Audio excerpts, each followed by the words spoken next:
Espiritismo sem mistério. Olá pessoal, estamos iniciando o programa Espiritismo sem Mistério, estudando o Livro dos Espíritos, e é tão bom estarmos aqui reunidos, podendo falar um pouco mais a respeito do Livro dos Espíritos.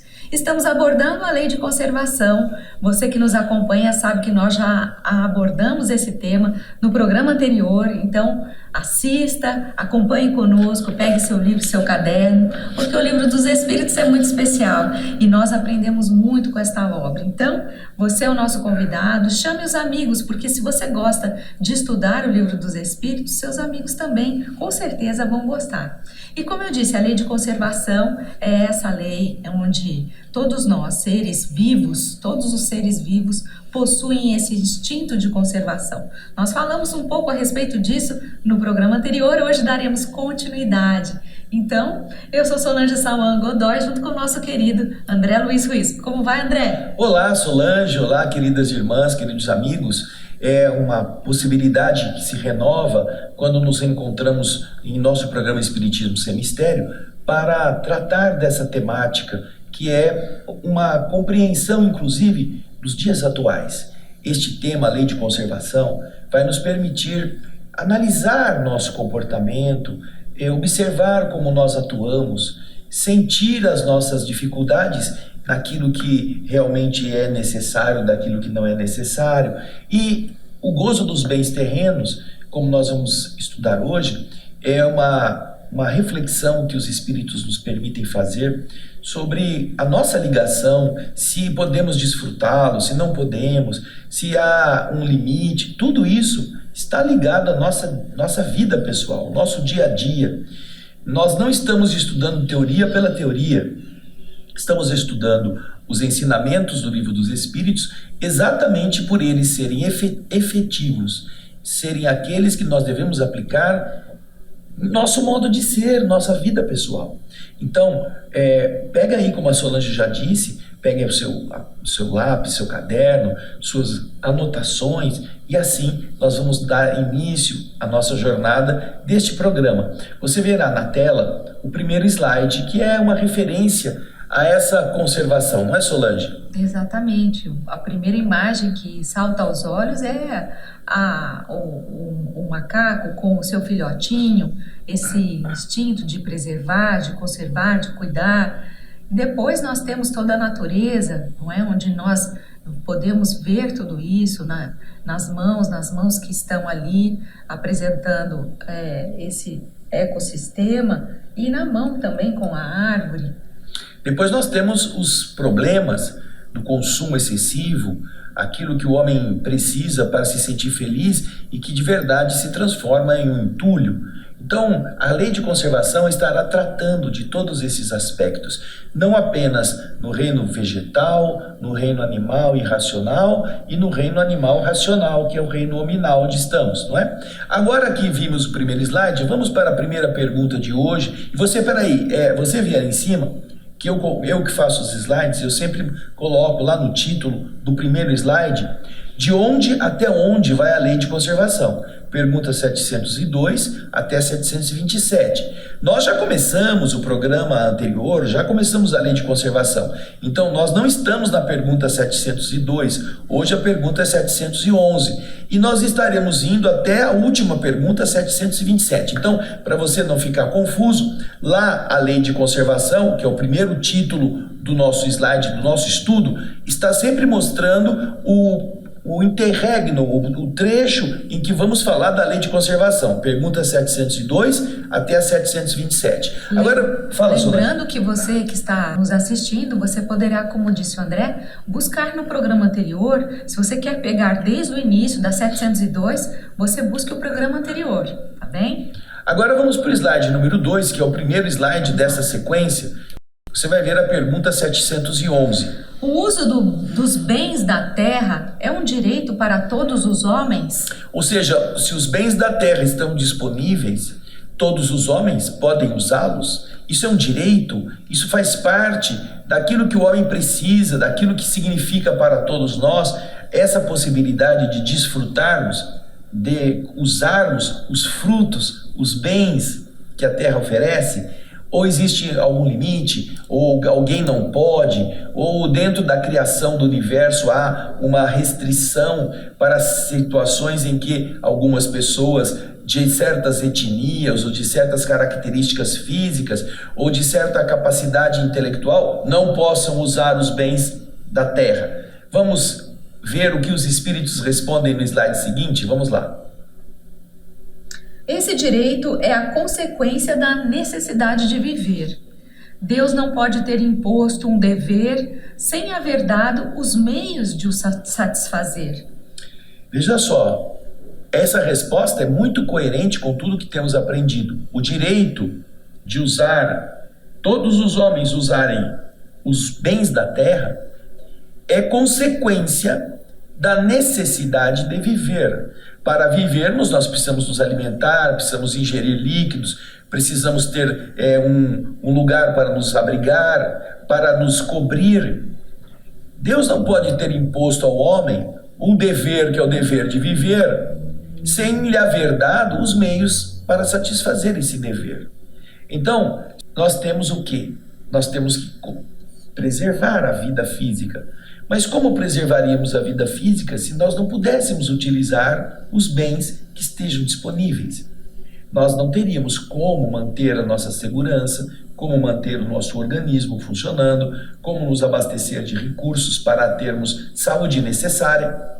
Então Deus nos dá um instrumento, que é o corpo físico, que vai produzir suas necessidades, como por exemplo a fome, para que nós busquemos comida. E aí a gente chega lá e não tem comida. Ou a gente vai ter que se abrigar por causa da temperatura muito baixa, e nós somos colocados num lugar onde o gelo impera. E você não tem pelo, você não tem roupa, você não tem agasalho, você não tem abrigo.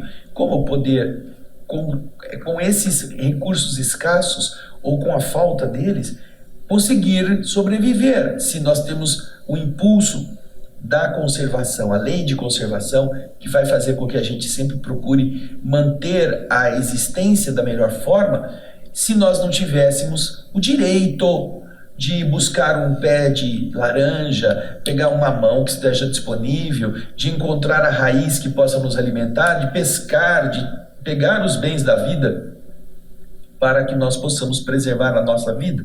Então a gente vê que é consequência, e a lei do universo nos relata esse fenômeno tão importante que é a criação, dando à criatura condições para que ela continue a existir.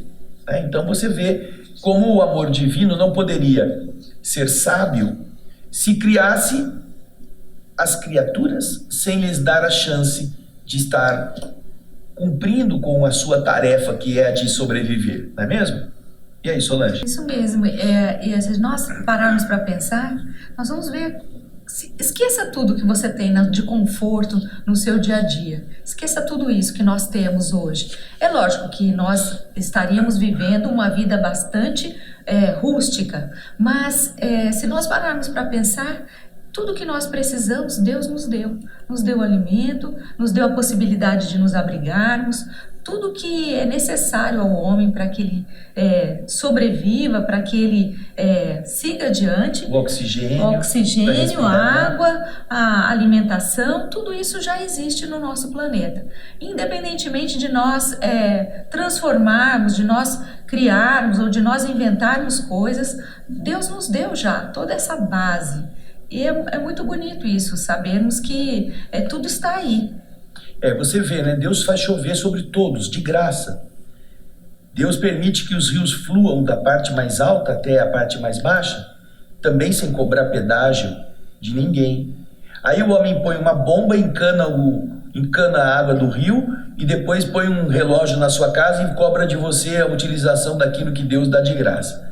E quando você não paga, porque você não tem recurso, vai alguém lá e fecha o fornecimento de água para você não ter o que beber. Veja só como o ser humano é, e aqui não estamos criticando as estruturas da sociedade, mas estamos mostrando a você a diferença entre a natureza que fornece gratuitamente todos os bens e a maneira do ser humano administrar isso, que muitas vezes é própria de um ser humano ligado ao ambiente materialista, egoísta, da estruturação de uma sociedade com esses problemas. Então, veja só que coisa interessante que a Solange está citando. Como nós complicamos, né? E tá certo, tudo é muito útil, é importante, mas nos traz um certo conforto, mas se nós formos ver, às vezes é demais, né? Nós vemos que não precisamos de tantas coisas assim. E muitas vezes o homem complica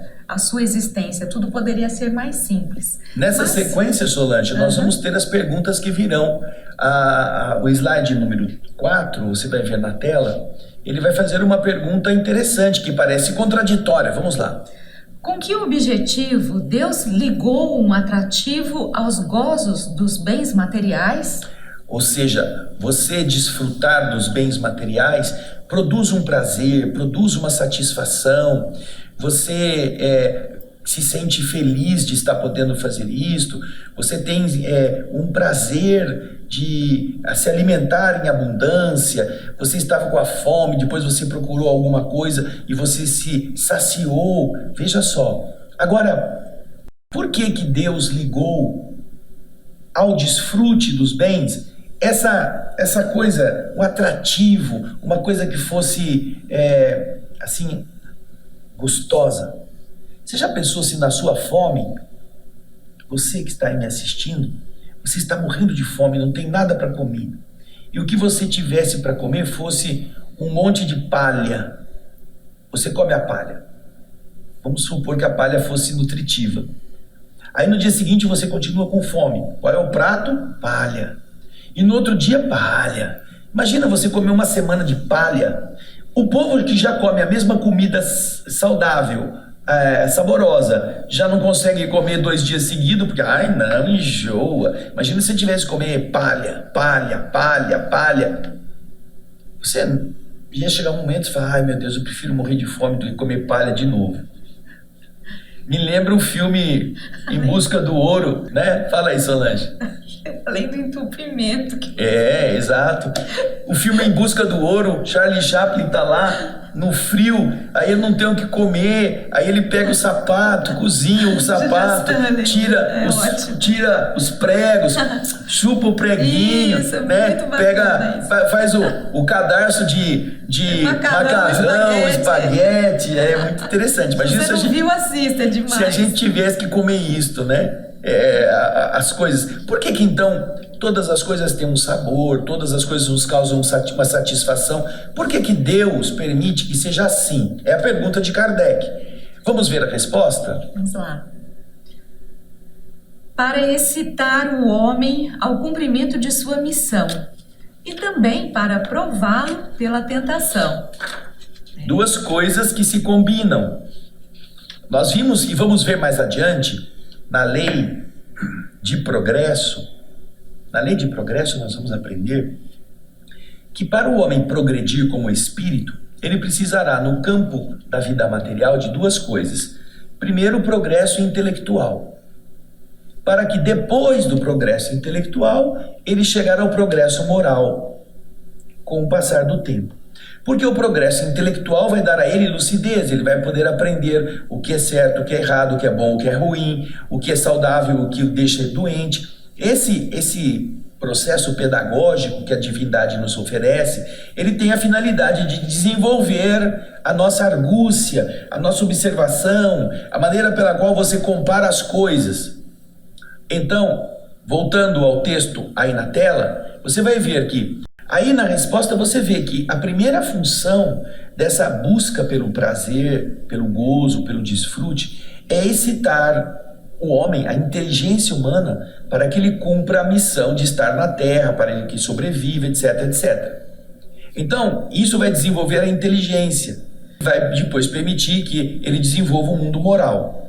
Porém, a segunda afirmativa que está no mesmo texto, pode voltar na tela, é provar o homem pela tentação. Então, aí nós já chegamos no desenvolvimento moral. Primeiro, o desenvolvimento intelectual, que ele tem que se preparar para cumprir sua missão. E uma vez que ele esteja já preparado intelectualmente, ou já desenvolvido no pensamento, ele também precisará medir, através da satisfação excessiva, da tentação, do livre-arbítrio, exatamente, das escolhas. Isso é importante que aconteça, porque vai ser uma coisa tentadora e, ao mesmo tempo, ele poderá dizer sim ou poderá dizer não. Eu tenho certeza que isso já aconteceu com você. Você estava com fome, foram almoçar num restaurante. Aí, antigamente, você chegava com fome, comia alguma coisa, saciava a fome e estava bom. Aí você vai no restaurante e tem o quê? Primeiro tem o antipasto. Né? Antes de pastar, você come alguma coisa. Antes de comer, o antipasto. Depois vem aqueles pãezinhos, né, que faz parte do couvert, vai cobrir, né? Vai cobrir o estômago. Depois vem o prato 1, depois vem a salada, depois vem o prato principal. Depois quando você acabou de comer o couvert e o antipasto, você já não tem mais fome. Já acabou a fome. Mas aí você vai ter que escolher o prato. Então você vê que são todas tentações. Todas um ritual de abastecimento, de gourmet, que agora virou moda, que já não tem mais a finalidade de matar a fome, de abastecer o corpo. Tem a finalidade de tentar você. Então você vai para o prato, você escolhe o bife bem passado, com o macarrão, com o arroz, com o risoto, aquela coisa que cada prato com a sua riqueza. Você já estava satisfeito lá no couvert, no antipasto. Agora você vai, vou comer, já comi a salada, agora eu vou comer o bife, o risoto. Ai, meu Deus do céu, já não tá aguentando. Aí vai comer uma sobremesa. Sobremesa! Quer dizer, você já comeu a mesa, agora você vai comer a cadeira, sobre a mesa, a toalha, o garfo, a faca, você vai comer o prato, e às além vezes da o mesa. cardápio daí vem com aquela foto bonita. A foto é para seduzir. É a tentação, gente, é a tentação. A fome já acabou, faz 1 hora atrás. Agora, e você já vai notando uma coisa, vem aqui para mim. A sobremesa é tudo pastoso, é tudo meio líquido, pode notar. É aquela coisa que velho banguela com a língua, ele é capaz de amassar no céu da boca, porque vai ter que descer e entrar nos vãos da comida. O bife não cortou tudo, tá lá um pedaço, né? Aí a sobremesa tem, então creme de papaya com cassis, aquela creme escorrega e se aloja. Você não está com fome mais. É apenas o ritual, é a tentação. Aí, né, você come o pudim. Pudim você não precisa de dente. Você com a língua você amaceta ele. Isso é tudo para entrar facinho. Depois ainda vem o licor. Depois vem o sorvete. O sorvete derrete. Você não precisa nem mastigar. Tudo isso vai fazer aquilo que você não precisa mais entrar. Porque senão você vai ter que socar com um pedaço de pau lá, para poder caber. A fome já acabou faz tempo. Então o Senhor permite que a gente tenha um desfrute, para que depois de estou passando mal, já desabotoei a cinta, já desabotoei a calça, para poder entrar, tá até suando, o povo come muito, aí depois fica aquele suadouro, né? Por quê? Porque isso depois vai fazer mal. Você já notou que hoje a maior parte das pessoas na Terra, nos países desenvolvidos, sofre de gordura mórbida, e não de escassez, de fome, de raquitismo. Não. Então, é por isso que, nesse aspecto, a possibilidade de você sentir prazer, e eu estou falando do prazer gustativo, mas isso acontece com todos os tipos de prazeres, é uma maneira de tentar aquilo que o homem precisa ser provado para que ele possa descobrir que o excesso vai lhe prejudicar. Se não no primeiro almoço, no segundo almoço, no terceiro jantar, mas ao longo de 1 ano, isso vai fazer mal para ele. E eu estou contando para você que estou fazendo uma experiência comigo mesmo. Eu parei, desde o dia 13 de julho, eu parei de comer açúcar de qualquer tipo. Não cortei carboidrato, não cortei o macarrão, eu não cortei as coisas onde o açúcar está, porque o açúcar está na fruta, está em diversos alimentos, mas eu não uso mais açúcar em café, em chá, em nada. Não bebo mais, faz tempo, né, refrigerante. Se eu tiver que tomar chá, às vezes eu coloco umas gotinhas de um adoçante natural, a estévia, por exemplo. Só isso. Sem mudar a rotina, sem ter que fazer ginástica, sem fazer esforço físico, mantendo as minhas atividades normais,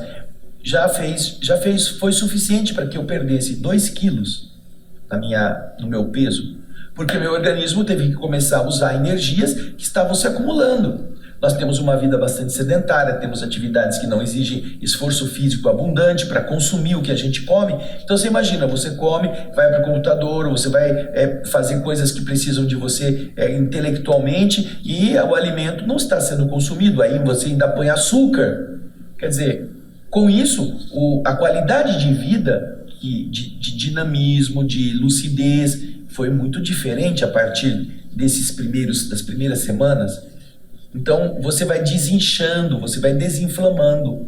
Algumas pessoas são mais rigorosas, elas não comem farinha branca, elas não comem outras coisas que possam também cooperar com isso. Mas eu não cheguei nesse aspecto, eu estou fazendo esse esforço dentro de uma dinâmica restringindo apenas o açúcar. E só com isto, sem fazer outro tipo de dieta, eu já perdi 2 quilos. Então, você vê quantas coisas a gente ingere sem precisar. E é isso que vai nos ajudar a amadurecer em nós a nossa dependência da vida material, que a gente acha gostosa. Que a gente pode ver, todos os venenos, eles são gostosos, são coloridos, ou são vistosos, branquinhos, mas não deixam de ser venenos. Então, aqui está na resposta, põe a resposta de novo na tela, aí você vê aquilo que lá na lei de progresso nós vamos aprender. Nós temos a capacidade de precisar comer, por isso temos a fome, mas quando a gente sente o prazer de ter comido e se abastecido, a partir daí a gente precisa controlar esse prazer, porque uma vez que você esteja saciado, você não precisa comer mais. Depois que você se saciou, tudo que você comer além disso, você está cedendo à tentação. É claro que num restaurante você está envolvido no ambiente, tudo foi preparado para você cair, né? Tudo foi preparado para você escorregar na casca de banana. Agora, fora dali, pergunte isso na sua casa. Para que comer 2 pratos 2 vezes, né? Se você pode comer uma vez só. E se você subir na balança e estiver acima do peso, você já comeu várias vezes o que não precisava, tanto é que seu organismo guardou. E isso representará mais adiante problema de saúde para você. Então, a tentação que estas coisas nos oferecem é para ajudar a gente a se desenvolver moralmente nos aspectos das escolhas que nós vamos fazer, né, Solange? É isso mesmo, eu costumo brincar que o mundo foi feito para a gente cair, né? Cair nas tentações, cair nas cascas de banana, como o André comentou agora há pouco.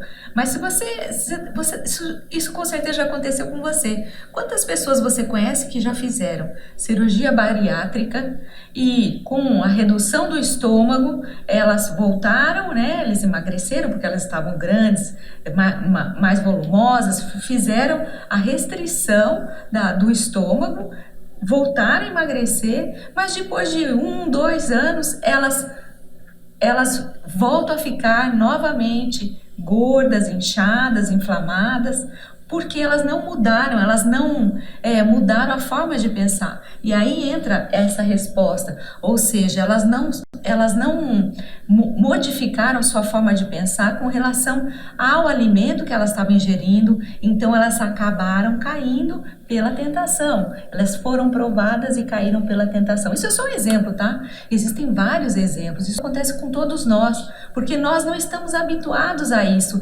a estarmos vigilantes com relação até que ponto nós devemos deixar que o prazer nos domine, essa vontade, né, que nós temos de nos alimentar, enfim, em diversas áreas, nós optemos pelo prazer totalmente, ao invés de dosarmos isso. Nada mais, nada de mais, nada de menos. Nós temos um certo equilíbrio.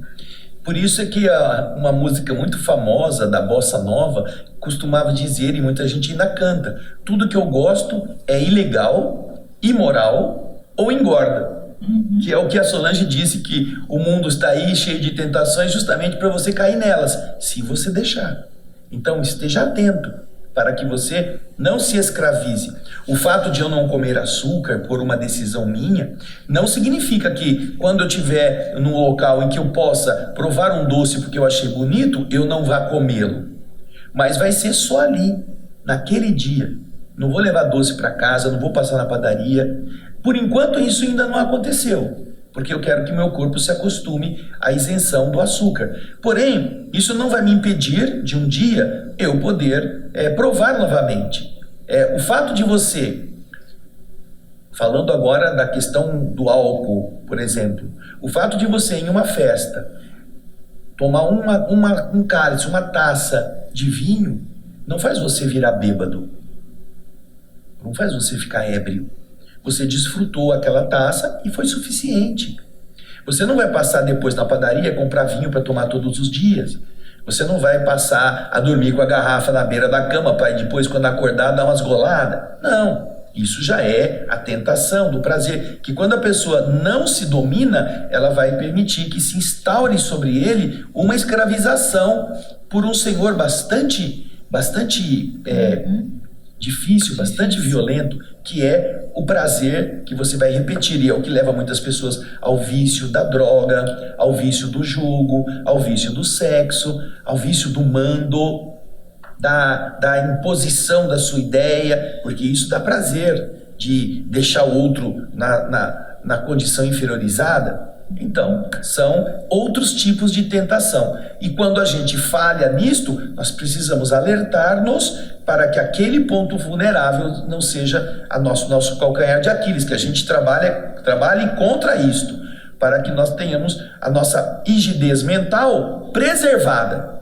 Porque é nessa brecha que as entidades inferiores se valem, ou elas penetram, para nos colocar numa condição de dependência não só dos químicos, não só dos prazeres, mas da indução mental. Por isso que lá na pergunta 459 do Livro dos Espíritos que nós vimos, Kardec perguntou se os espíritos influenciam nossa vida. E os espíritos respondem: geralmente são os espíritos que vos dirigem. Por causa disso aqui. Como você não está atento, como nós estamos distraídos, aí gostoso, que mal vai fazer? Tudo que a gente vai fazer, que a gente sabe que é ruim, a gente põe no diminutivo, tá? Já notou? É um sorvetinho, é uma piticinha, é só um golinho, é uma cervejinha, é uma fezinha quando vai jogar na loteria 300 vezes no mês para você ganhar uma coisa que você já gastou.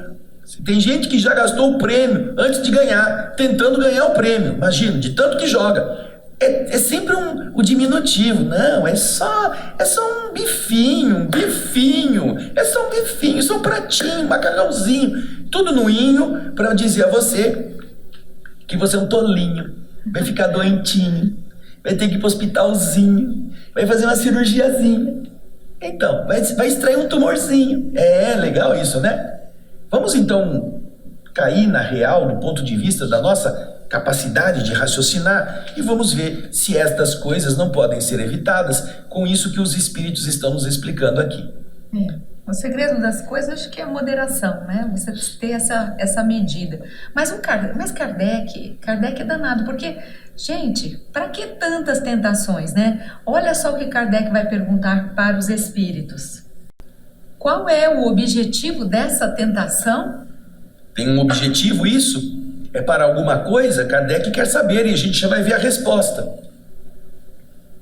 Desenvolver sua razão, que deve preservá-lo dos excessos. É o que dissemos até aqui sobre a lei de progresso. Primeiro desenvolve a razão, a inteligência, para ajudá-lo depois a preservá-lo, se ele aprender com o sofrimento, a não se exceder. Então, o desenvolvimento intelectual para gerar o desenvolvimento moral. Você vê que há uma coerência gigantesca em tudo que os espíritos estão ensinando com aquilo que vai chegar para nós no Livro dos Espíritos também, em outras leis. Agora tem um comentário de Kardec que nós vamos acompanhar na leitura aí.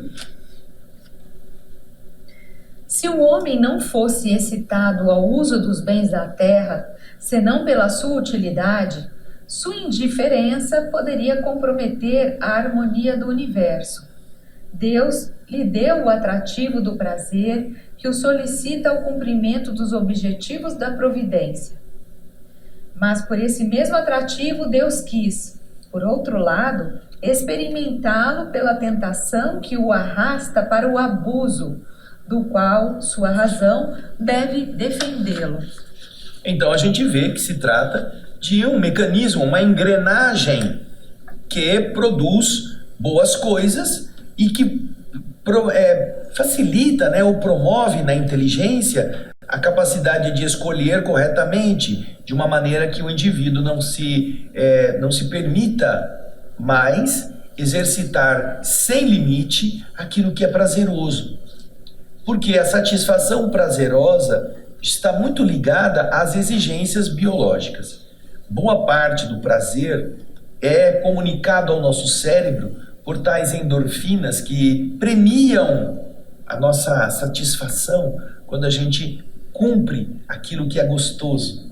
Então, nesse processo, o corpo estará chamando o espírito a repetir, e a repetir. E você perceberá que cada vez que se repete, a satisfação, o nível de satisfação é menor porque ele já está se acostumando. Então, a tendência é fazer com que a segunda, a terceira, a quarta, a quinta já sejam mais intensas, o volume seja maior, para manter o mesmo grau de satisfação, porque vai viciando, né, a tolerância do organismo.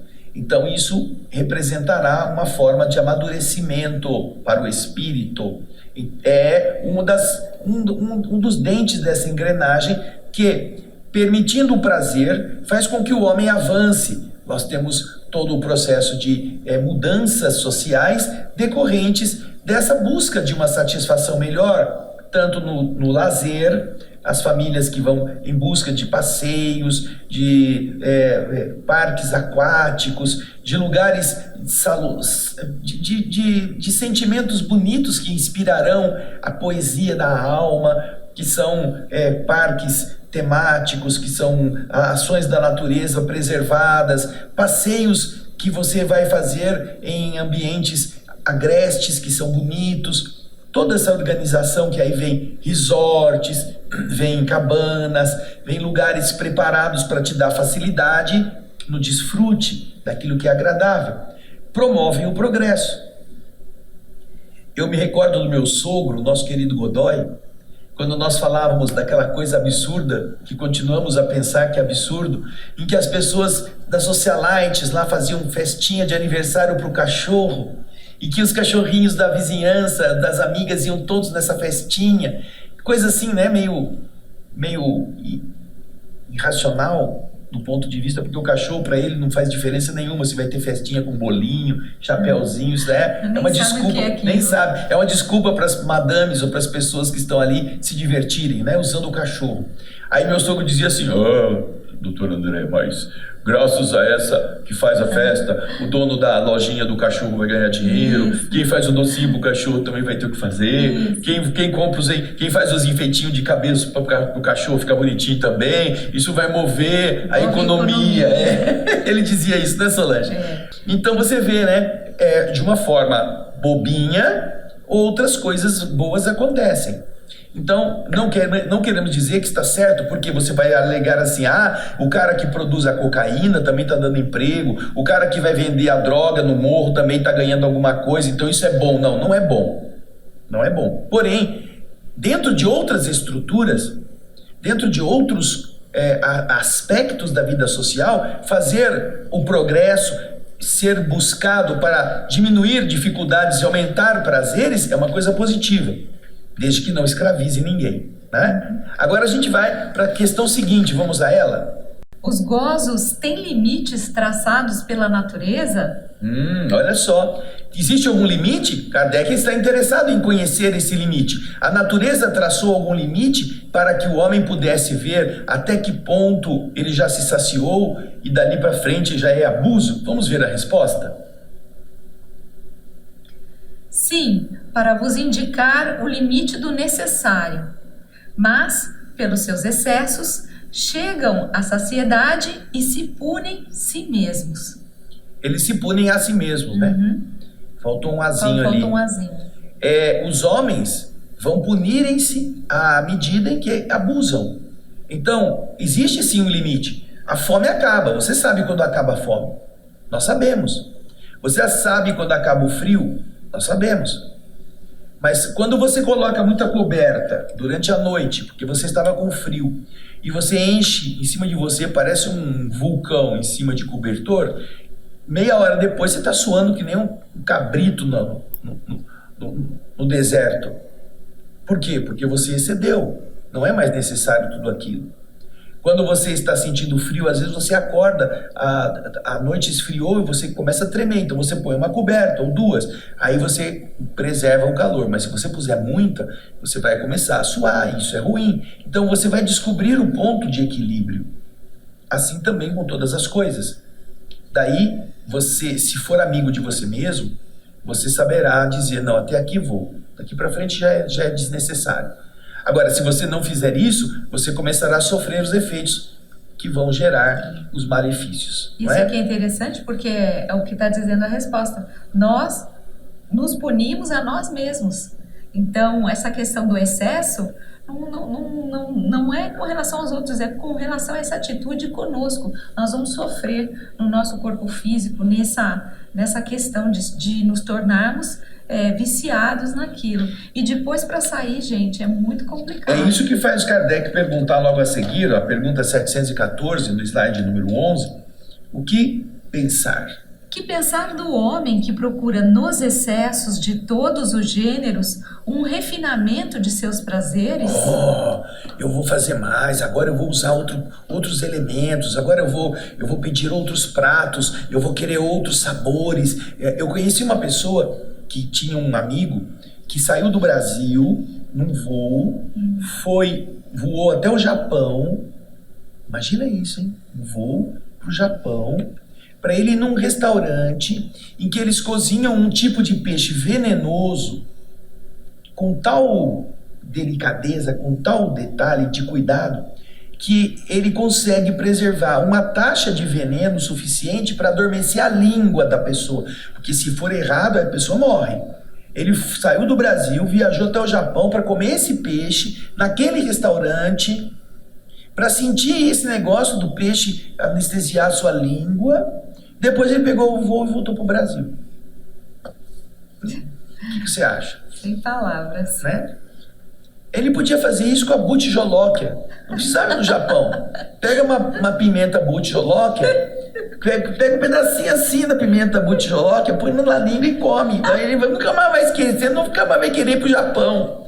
Porque ele vai ficar tão amortecido, a língua, a boca, a emoção da satisfação do prazer. Dá uma olhadinha no YouTube, você vai ver um monte de gente comendo, fazendo aqui a pose. É que a gente não pode passar aqui, mas olha, a pose de comer a pimenta. É um português que vai fazer isso. Tem um vídeo de um português comendo essa pimenta, que é das mais fortes do mundo. E ele diz que ele vai comer aquela pimenta, mas que ele vai tomar uma taça de vinho. O antídoto é essa aqui, vinho branco. Vinho branco. Vai combater a pimenta. Procure esse vídeo português comendo essa pimenta butijolóquia. Acho que alguma coisa não assim. Não é butijolóquia, ele é outra. Tem um nome aí. Caroline Reaper. Caroline Isso. Reaper. Ele fala todo o show. Mas esse português Caroline Reaper. É uma cena assim, depois ele começa é saborosa. E aí começa a ficar vermelho. Está tudo a queimar ele. Está a queimar ele. Aí ele põe o vinho assim, bebeu o vinho. Não adianta nada. Não serve pra nada esse vinho, não serve pra nada. Não serve pra nada. E o povo dá risada, ele começa a cuspir, ele passa... É a volúpia do prazer. Então, a resposta dos espíritos a essa pergunta. Vamos ver o que os espíritos dizem. A pergunta 714, a Solange vai pôr a pergunta primeiro? Vamos na pergunta nova aqui. Slide 11. Que pensar do homem que procura nos excessos de todos os gêneros um refinamento de seus prazeres? Vamos ver a resposta. Pobre natureza que é preciso lastimar e não almejar, porque ele está bem próximo da morte. Está refinando aquilo que vai levá-lo para a tumba. Isso. E aí Kardec pergunta logo no slide seguinte, olha lá, que morte é essa? Da morte física ou da morte moral? Olha e então, quem vai morrer? O corpo físico ou vai morrer o estado emocional, moral do espírito?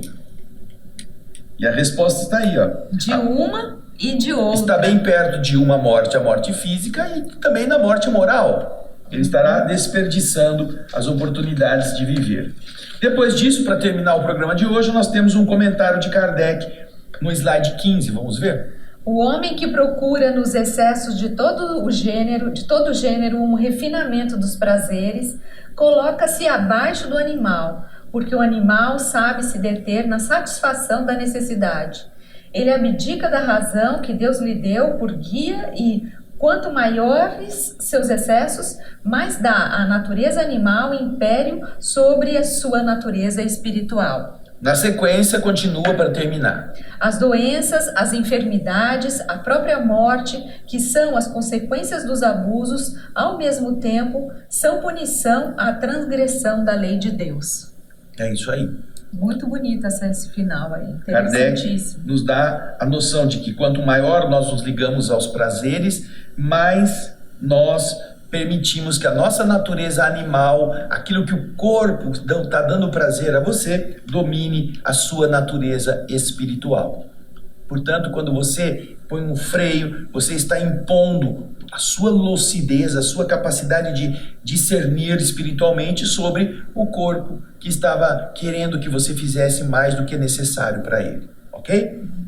Bem, com isso, nós vamos chegar aqui ao fim do nosso programa de hoje, mas recomendamos que você, na semana que vem, ou no próximo programa, que daqui a 2 semanas, você possa também estar pensando a respeito, porque nós vamos falar de um outro tema dentro desse mesmo capítulo, e é alguma coisa que está muito ligado ao nosso dia a dia. Né, Solange?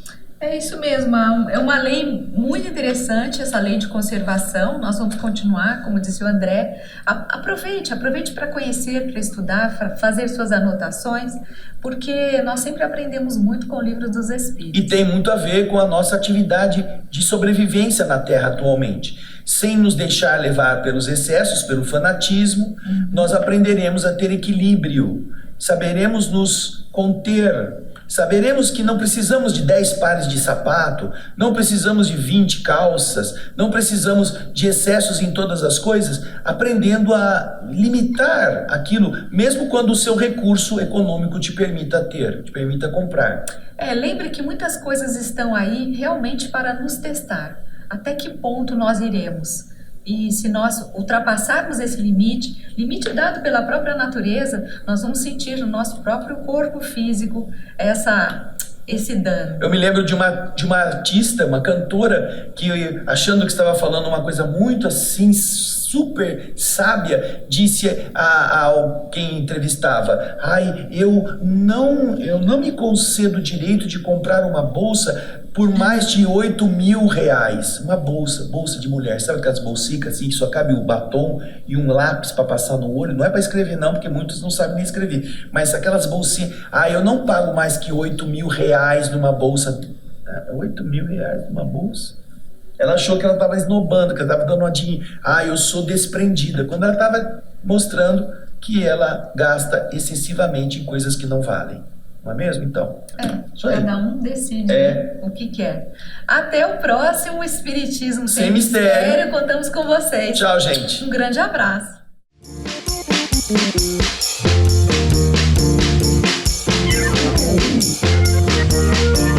Termina aqui Espiritismo Sem Mistério.